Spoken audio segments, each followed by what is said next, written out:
Hello, Math 30-1 students. Today we're looking at our new unit, Exponents and Logarithms, and this is the first lesson, lesson 7.1, Characteristics of Exponential Functions. So the first question you might be asking is, what is an exponential function? Well, it's where you have some base to the power of a variable.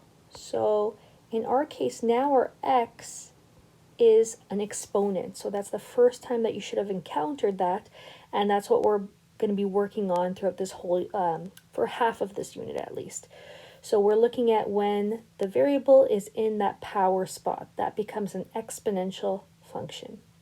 So what's important to note is that the graph is going to be increasing. So you're going to see that the graph goes up. For example, in this case right here, it's increasing if the value of c is greater than 1. So that would be an example like y equals 2 to the power of x. This number, c, is greater than 1. And then we'll also see a decreasing one where it goes downwards. So you're going to see that it decreases as it goes to the right. And that is an example of y equals 0.5 to the power of x, or y equals, we can write it as a fraction as well, 1/2 to the power of x. So this value is going to be the c value that's between 0 and 1, and you should notice that it's going to go downwards. So what's also important is that from the graph you will determine characteristics such as the domain range and intercepts and the asymptotes. So there will be asymptotes in exponential functions that we'll have to look at. So our first case, we're going to graph y equals 3 to the power of x. So what you should be doing is in your graphing calculator, graphing this with the standard window. So y equals 3 to the power of x. So what you should find is that if you find the y-intercept by pressing trace 0 enter, you should find that the y-intercept occurs at 1. And then if you look at it, sometimes it's hard to tell, but if you zoom in, you can tell that there seems to be an asymptote at the y equals 0 line. So if that horizontal line occurs right here, so the graph is going to get very close to it but not touch it along the x-axis. And here this is y. So we're going to draw a graph that starts off very close to that asymptote, horizontal asymptote, and then once it reaches that point, it's going to increase really quickly. So exponential functions are really useful for population growth. So anything that grows really quickly would be represented by this. So graph the exponential function y equals 3 to the power of x. Identify the following, the domain and range. So the domain would be x such that x is an element of real numbers. So it extends forever left and right. The range will be where y is greater than 0. The reason being that we can't equal 0, so I should not see a line underneath here because there's an asymptote at y equals 0. So we want to say that y such that y is greater than 0, yer.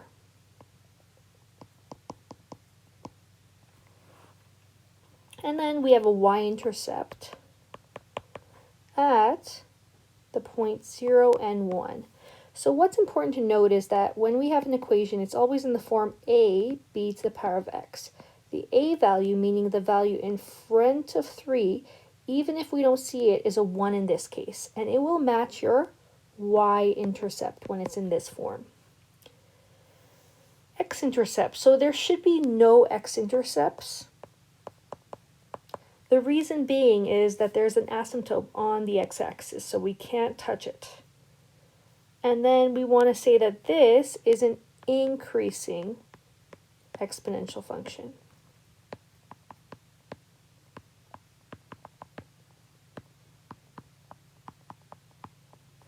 The reason being this 3 is greater than, the c value is greater than 1.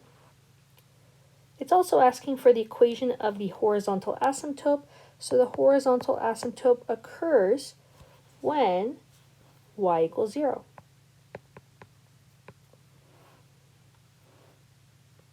Okay, so let's move on. So what's important is make sure you label your graph.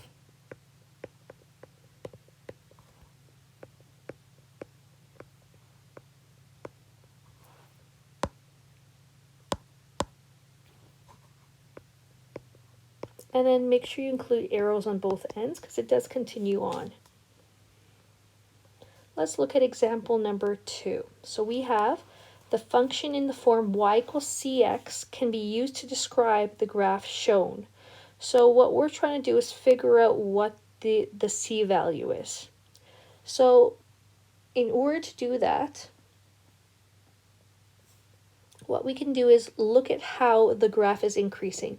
When you substitute a value for your c, what happens to it? How are we getting that next value? So let's look at the value of the first point. Let's compare that first point. If we have 5 as our y and c is what we don't know, c is what we're trying to find, we know our x is equal to 1. So we're saying c to the power of 1, what is equal to 5? Well, in this case, c would have to be 5. Let's see if that's true for the next point. Our next point was 2 and 25. If I compare it, I know that the y-coordinate is 25. The c is what I'm trying to find. And then the power, which is our x, is 2. So they're saying something to the power of 2 has to equal 25. Well, that also would have to be 5. So we know that c is 5 for it to describe this equation. So y equals 5 to the power of x. So if we compare the x to the y, that's how we can see what it's growing, or what's happening to it. So we know that to go from one value to the next, I had to multiply by 5. So that's a little trick.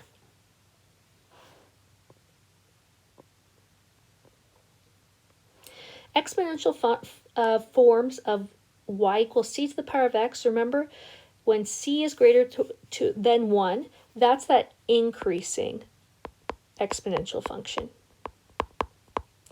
Another name for it is exponential growth. So whenever we say there's growth, exponential growth, it's another way of saying that something is increasing. It's an increasing function, which is like example number 3. So if you see that it's going up to the right, then it's an increasing function.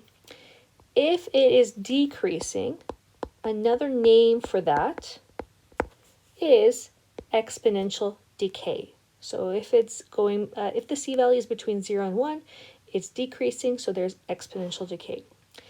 In this example number 3, you should notice that it is exponential growth because it is getting higher and higher. The y value keeps increasing as we go to the right.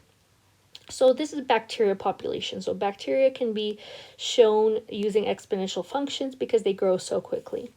What is the domain and range of this function here? Okay, so the domain is going to be x such that x in this case, since its time cannot be negative, so we can't say xer anymore. We would have to say that it's greater than or equal to 0 xer.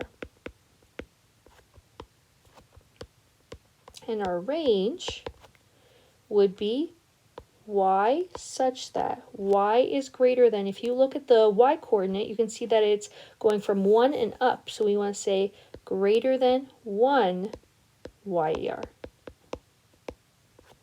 So the lowest value we have is at 0 and 1, so the y coordinate is 1.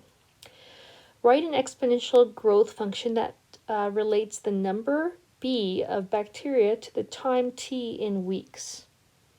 Well, if we look at the values, look what's happening to go from the first coordinate to the next coordinate. So again, I can use what I did before, but we can see that in order to go from 3 to 9, we would have to multiply by 3. So we're multiplying by the same value to get from one point to the next, as long as they're in order along your x's. So do you see how 1 to 3, we'd have to multiply by 3, and from 3 to 9, we would have to multiply by 3 as well. So we know that our C value is 3. So to write this function, we would say we want to use the letters that they're giving us. So we would want to say bacteria is equal to 3 to the power of t. So instead of y, we're using the letter b, and instead of x, we're using the letter time because of what we see here. Time is our x coordinate and b is our y coordinate. So make sure you use the letters that they give you in the situation. Determine approximately how many days it would take for the number of bacteria to increase to 8 times the quantity on day 1. So here, we would know that the bacteria level would be 8. Okay, so what we're doing is we're saying 8 equals 3 to the power of t. So what we're going to do right now, we're going to do it graphically. We're going to put this into y1 and this into y2, and we're going to find where they intersect. So intersection.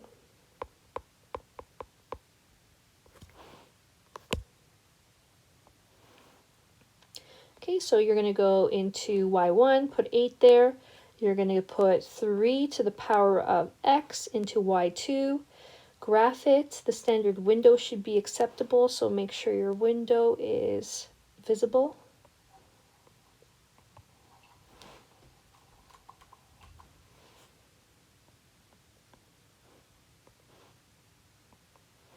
Graph it, and you should see an intersection here.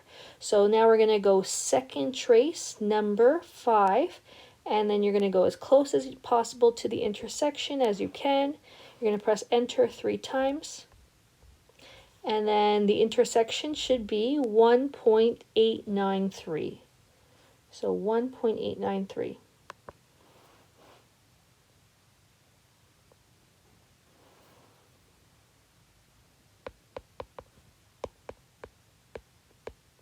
Now, what we need to remember is that this is in weeks. Okay, so our question though is saying how many days. So we have to watch that we're always consistent. So if we're answering our question in week, because that's what the equation actually gives us, we need to convert this by multiplying this number by 7 to get our final answer. So when we multiply that number by 7, 1.893, we get 13.2 days approximately.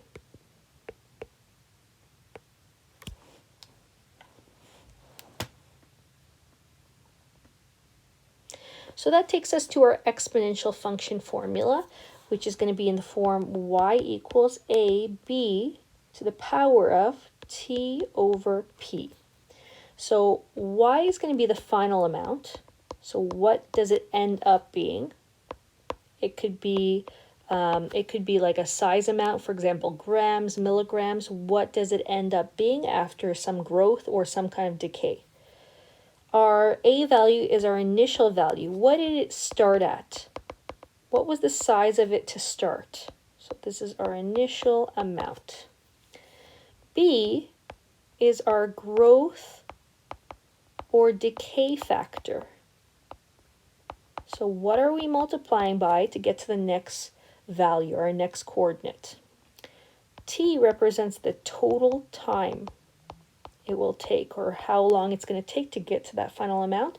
And P is representing the period that you're looking at this for. So they'll give you that information. I'll show you what this means. So this is going to be on your formula sheet, given.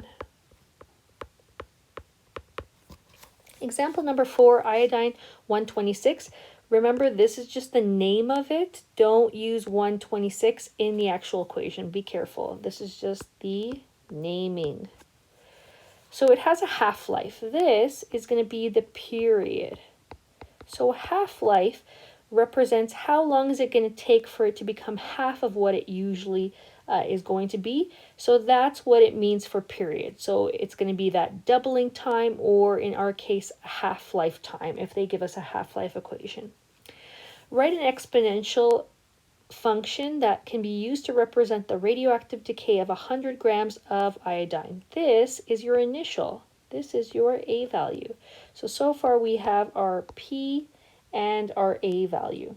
So we're going to write y equals, because they just want a function, so that means we leave x and y blank, in our case t and y blank.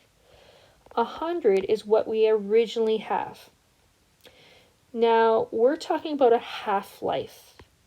That means in our case, our growth value or our decay value is going to be 1/2. In this case, because it's between 0 and 1, it's going to be decay. And then our t is going to be left as it is, and our period is going to be dividing by 13. So this is the function that we would use to solve any kind of question afterwards. So I'm just going to write that this is a decay question. So we should see that the graph goes down as it goes to the right. So let's graph the function.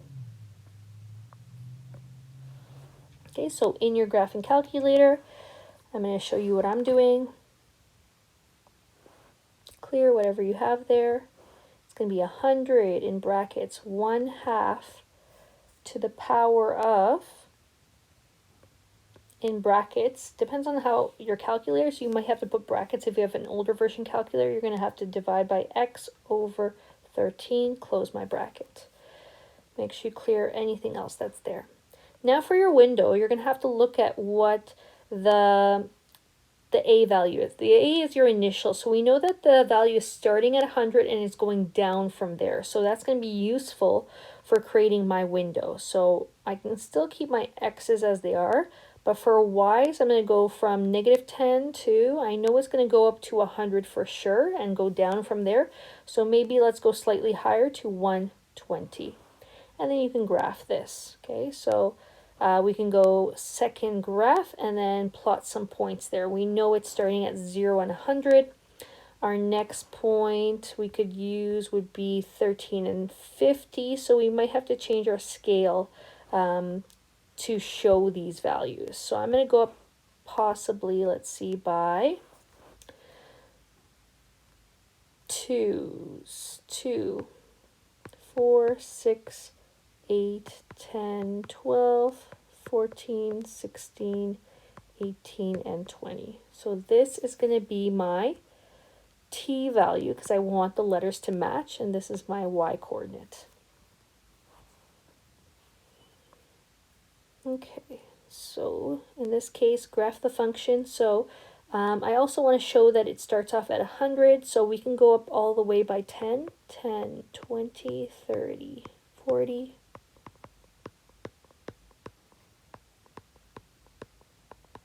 we know the y-intercept is going to be 100 because this is your initial, which is another name for your y-intercept. So we would plot 100. We also remember looking at the value, we knew that at 13 days, it would become half of what it originally was, which is at 50. So at 13 days, you want to plot 50. And then we'll possibly use one more value, so let's find the 20 value.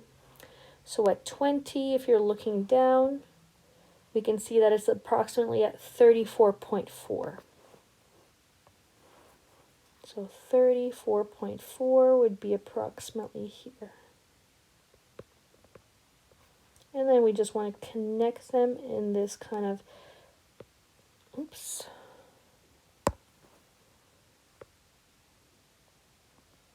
with arrows on either end. Okay, so this is a decreasing model here. So once we've graphed it, they're saying how much iodine, 126, again, that's the name, will be left after 50 days. So make sure that your period is in the same units, which it is, it's in days. So as long as they're consistent, that's all that matters.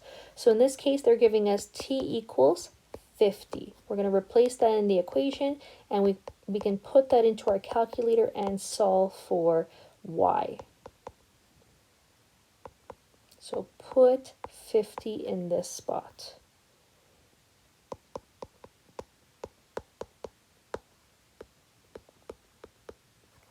Okay, so in my calculator,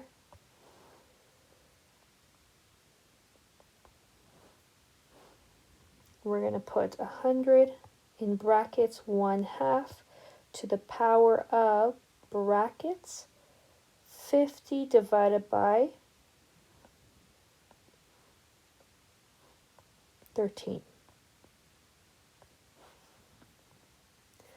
So you should find that the answer is 6.95.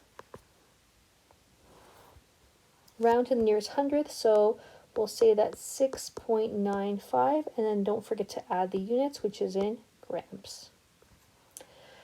Describe how you might use the graph to calculate the length of time it will take for 100 grams of iodine 126 to decay to 15 grams. So what we're trying to do is we'd actually have to use the graph and find where it intersects. So where it intersects with 15. Now we don't have enough of the graph drawn, but if I were to draw a straight line, a constant at 15, where would it intersect with my graph? That's what I'm looking for, is the intersection between my original equation, which is y1, 100, 1/2 to the power of t over 13, and my y2 I would make as 15. How long would it take to this decay to take to the nearest half of a day? So what I'm going to do is use my graphing calculator to figure out the rest, since I don't have it visible on the picture that I drew. Okay, so go back to your equation, and instead of just leaving it like that, put y2 as 15. We're going to change our window because we need to see at least, we need to see more of the graph. So instead of going up to 10, let's go up to 50. And then for the y-coordinate, 15 will be in between -10 and 120. So that will be enough to see the intersection. Then you're going to go shift or second trace for you guys. Number 5, intersection. Move your cursor as close as you can to the intersection and press the enter button 3 times. So you should find that is 35.58. And what they're saying is they want it rounded to the nearest half of a day.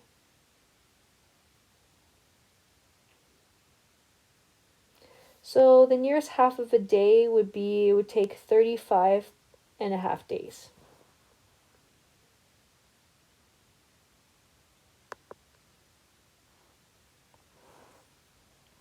So we can say t is equal to 35.5, because that's the nearest half. The next one would have been 36, and that's too far from it. So we would say days.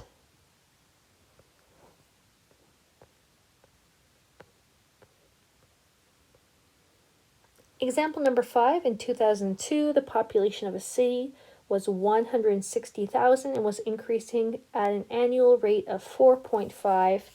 So this right here is your C value. But what you need to always do is change it to decimal form. So I'm going to divide this number by 100 and get 0.045. So that's my C value. Or if you're looking at this equation here, it's actually my B. We know that in 2002, the population of the city was 160, so that would be your initial A. And what they're asking us to do, it says, write an equation to represent the population P, so that's another way of saying our y-coordinate, of the city as a function of the number of years since 2002. So N represents the number of years since 2002. So we're going to have to write, instead of y, we're going to write P is equal to our initial population, 160,000. And now this is a new format that you're going to learn, guys, is that whenever we have growth of the population, you're going to have to go 1 plus then your B value, which is 0.045.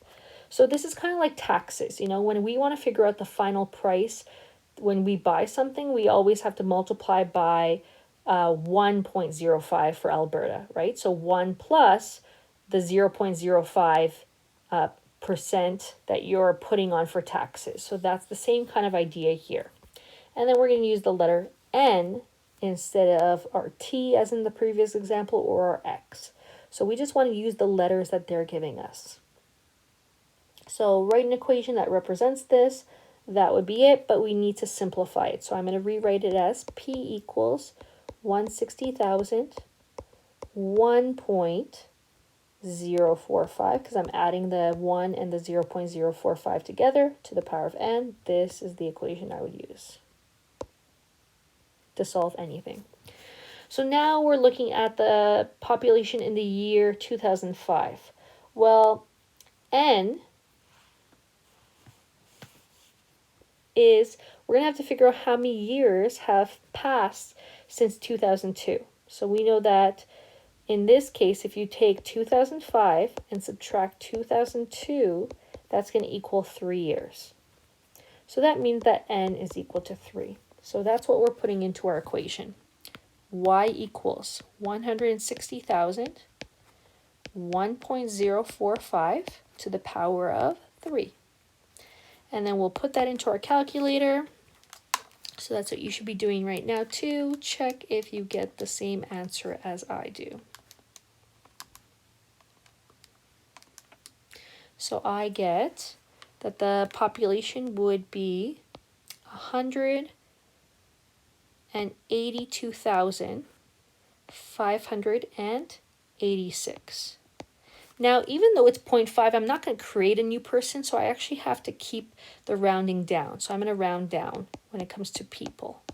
Okay, so that would be my answer. Now, there are decimal values, but we're not going to have a decimal person, so you need to always round to the nearest whole number for these kinds of cases.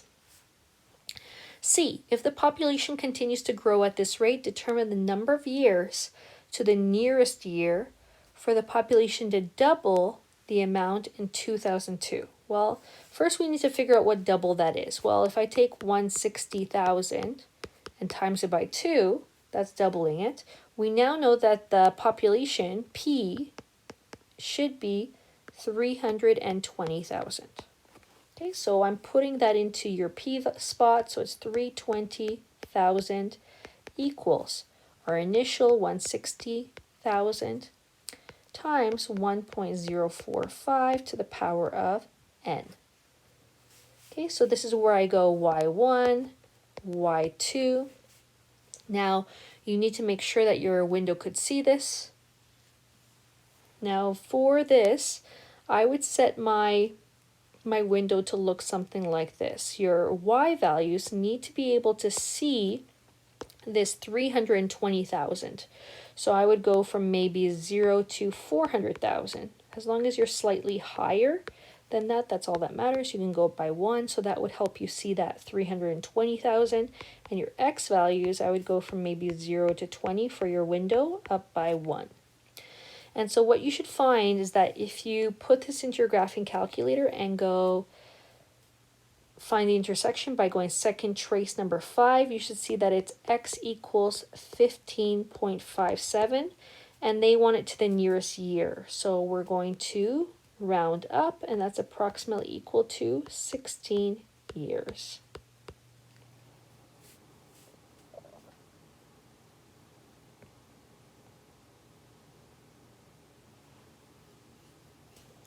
Example number 6, a sample of water contains 200 grams of pollutants. Each time the sample is passed through a filter, 20% of its pollutants are removed. So this is actually going to be losing value. So this is going to be decreasing in value. So let's say we start at 100%. Well, if we're removing 20% of it, now our actual B value is going to be 80, right? So that's what we need to consider when we're writing the equation. So our equation for these kind of decreases is going to be similar to what we just did, but we're going to have our A, which is our initial, and then we're going to go 1 minus our interest, or our percent in this case, to the power of I. So it has to be in decimal form whenever you're looking at it. the previous case, we actually used the equation y equals a, and we did 1 plus that percentage as a decimal, so I to the power of n, okay? So let's write out what we have. Well, we know that we initially have 200 grams of pollutant, so we're going to go y equals 200, and then we'll go 1 minus our percent, 20% of the pollutants that are removed, so we're going to go 0.20. So how I'm doing that is I'm going 20 divided by 100 to get the 0.20. And then that's going to be to the power of t.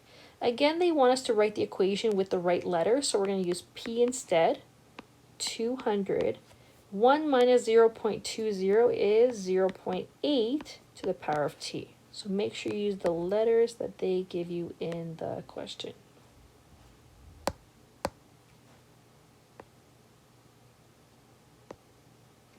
Now we're going to graph it. As you can see, we know initially it starts at 200, and because this value is between, in this case, this is our b value, is between 0 and 1, we know that it's going to be decay. It's going to lose value, right? So when we're creating this, we know that we're going to start at 800 and it's going to decrease from there. Okay, so that would help me with creating my scale. So in my graphing calculator, clear whatever you have there.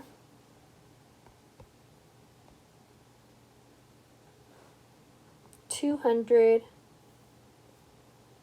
0.8 to the power of, we would say x. Again, my window, change my window, so my y is going to have to go 200 and down, right? So let's go to 210, and we know it's going to decrease from there.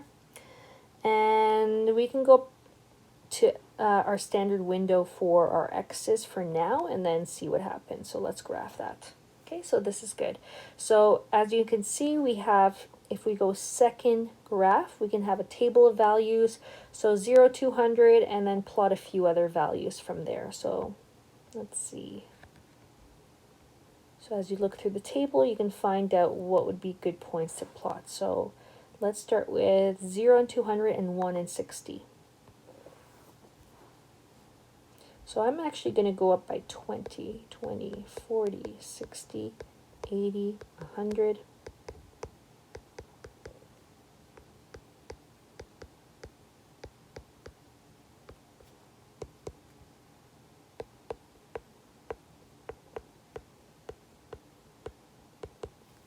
Okay, so remember initially we know that it's going to be at 200, so we're going to plot a point there.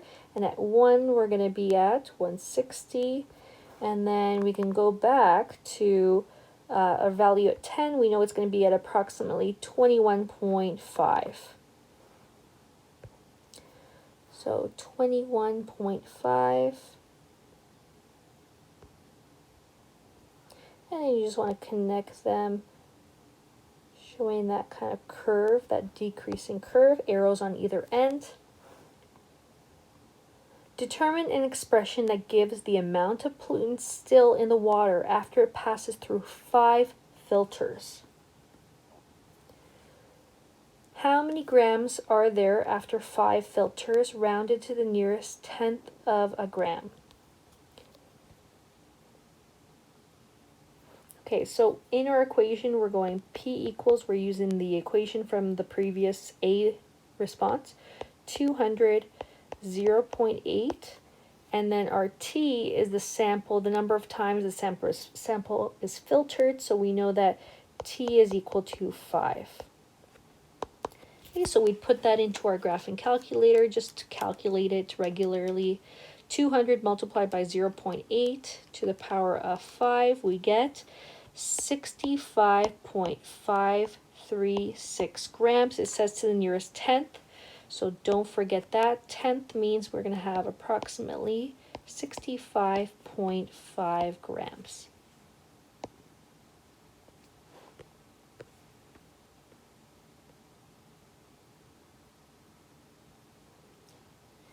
Okay, so this formula is important. So this is our compound interest examples.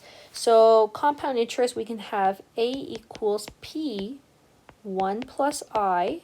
This is now our interest value. So it's similar to what we just did in the past two examples. When it's increasing value, we're saying plus in between.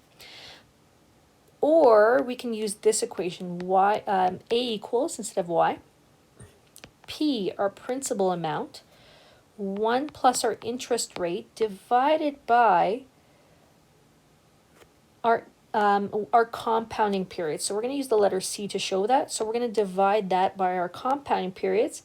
And then our end value here is going to multiply by our compounding periods, because that's going to depend and be affecting time. So A in this case represents the amount, that our final amount actually. P is the principal amount. So how much money do you put in? So this could be a bank account, and you're putting it into a savings account and you're growing this amount, or you're investing this amount. So how much money are you investing? The initial investment. I represents your interest rate.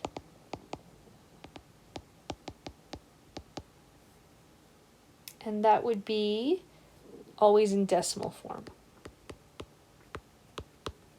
And we would have to divide by the number of compounding periods if they give us that information.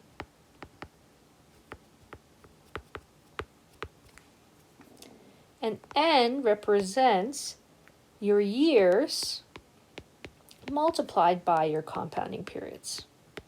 So this is the amount of time that you're, how often you're getting interest.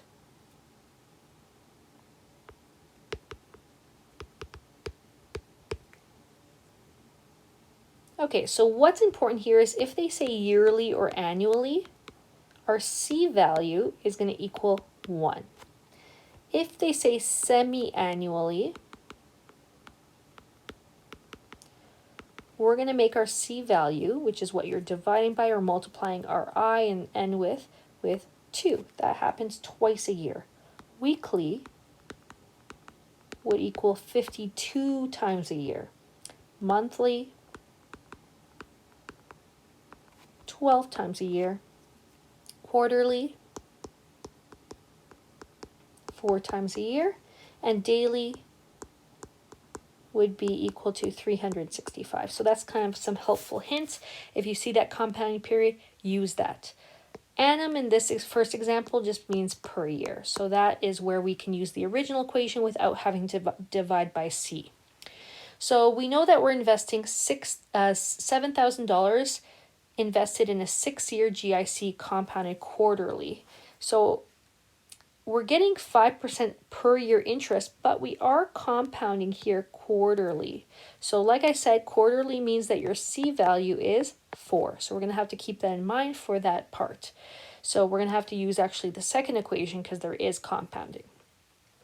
We're going to say A is equal to, initially we have 7,000, so that's our principal amount. 1 plus our interest rate is 5, which we need to always divide by 100. So we're going to have 0.05 once you divided that by 100. And the C value is 4, because that means quarterly compounding. So that's how often you're getting interest. And then here, because we're doing it over 6 years, we have to take 6 and multiply it by our C value, which is our compounding, and that's 4. So what we're really calculating is 7,000.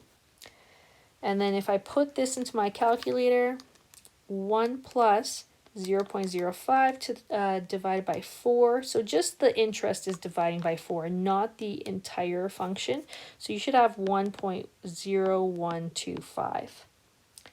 And that's going to be to the power of 24. So put that into your calculator and see what you get. So I get $9,431. And since it's money, I would round to the nearest hundredth.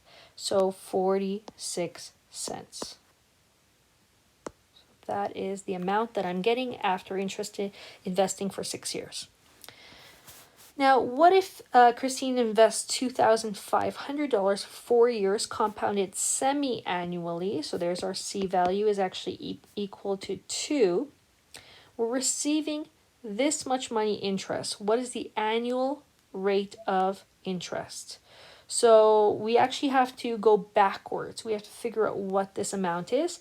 First, they're not really giving us our A, but they're giving us information that can help us solve for A.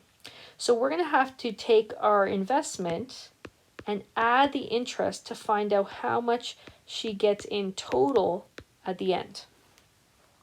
So when you add up 2,500 plus 843.26, you should get $3,343.26. So that is what our new A value is. We know this is our P value, our principal.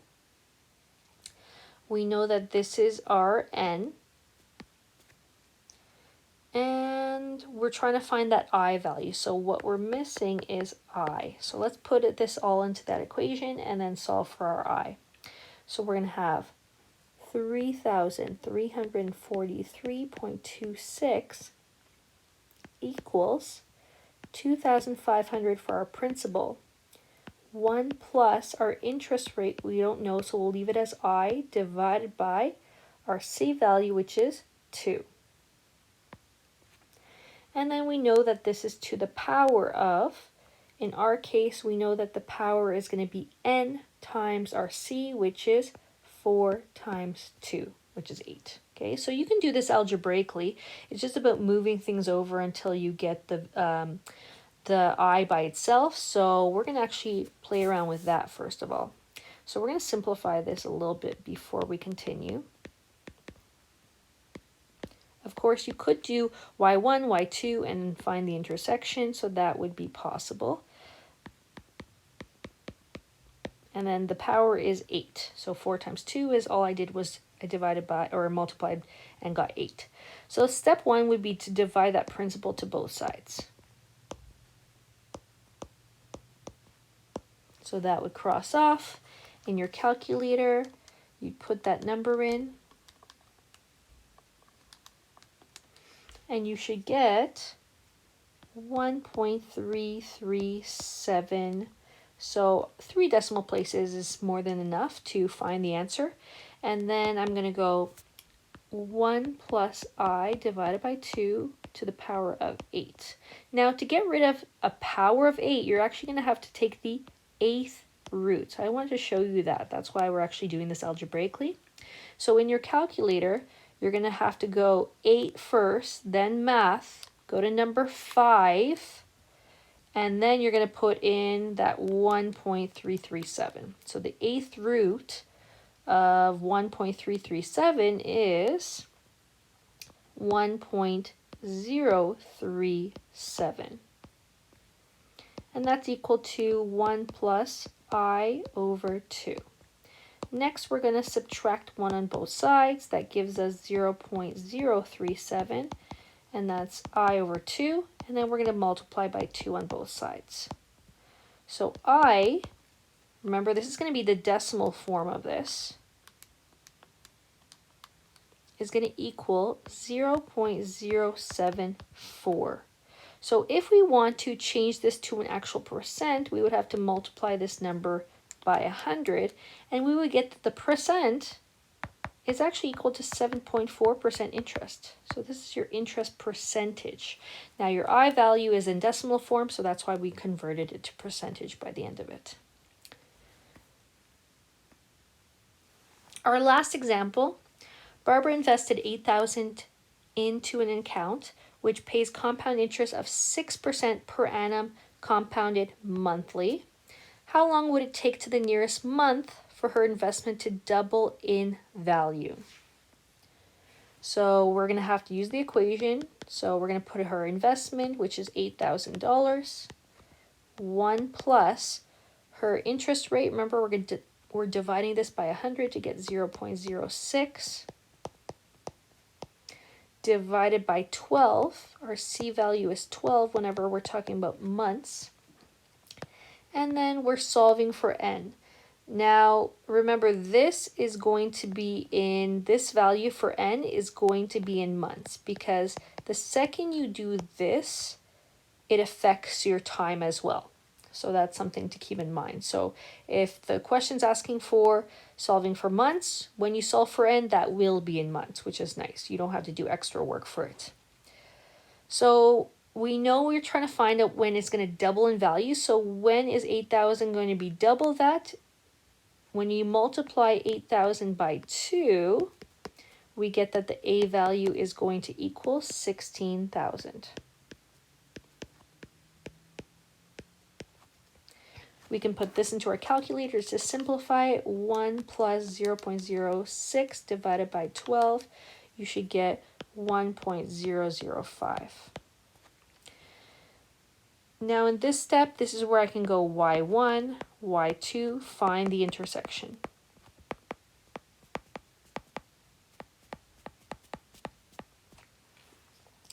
Okay, so the window that I would use for this one would be from 0 to, it's going to take a lot of months for an investment to double in value, so it's going to take many years. So that's not just going to be 12 months, 24 months.